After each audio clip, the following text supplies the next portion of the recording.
The day began with another fatal shooting.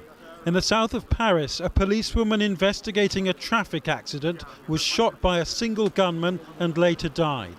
Special forces moved in, but the attacker escaped, and the link with yesterday's killings is as yet unexplained.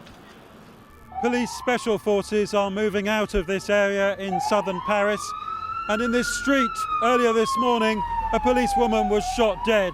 But it's believed that the suspects from yesterday's attack are still on the run. But this afternoon French police received what is apparently an important lead. Two men resembling the suspects had robbed this petrol station in rural Picardy, some 70 miles northeast of Paris, stealing food and petrol before leaving. Northeastern France appears to be the centre of this manhunt. An incessant waltz of police, as one local mayor put it.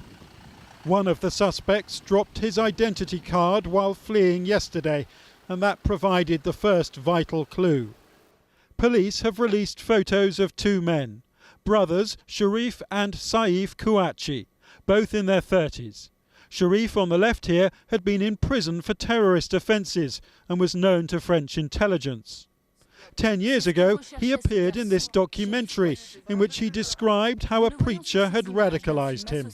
He was jailed for ties to a group which sent fellow Muslims to fight the Americans, then occupying Iraq. In the city of Reims, police raided an apartment once lived in by his brother Saif. No one was home, and neighbours in this Muslim area expressed disbelief at the news. He lived here for a year and a half. He used to leave in the morning, we never saw him. But if he really did that, it's disgusting, because what we saw last night, truly, we cried. The street corner near Charlie Hebdo's offices, the most secular of French magazines, has become a kind of shrine. In a country which feels deeply changed by yesterday's outrage, even if business as usual is its rallying cry. The magazine is printing 1 million copies next week and will probably sell out, defiant as ever amid the bloodshed. You know, these were such good people, such generous people. Of course, they were irreverent and disrespectful, and there were those who were infuriated by their cartoons, but they were great humanists. France is in mourning with him. A minute's silence at noon today, after the worst terrorist attack in decades. A pause for thought, even as the Prime Minister warned that another attack is now his main concern. The current and former president met to discuss this crisis, old rivals now at war with a common enemy within.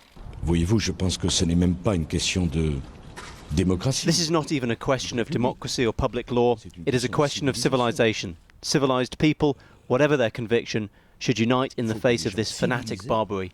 This is a declaration of war on civilization, and the responsibility of civilization is to defend itself. And now the backlash has begun. At least 2 mosques were directly targeted overnight. This one in Le Mans in the west was damaged by a hand grenade, but nobody was hurt.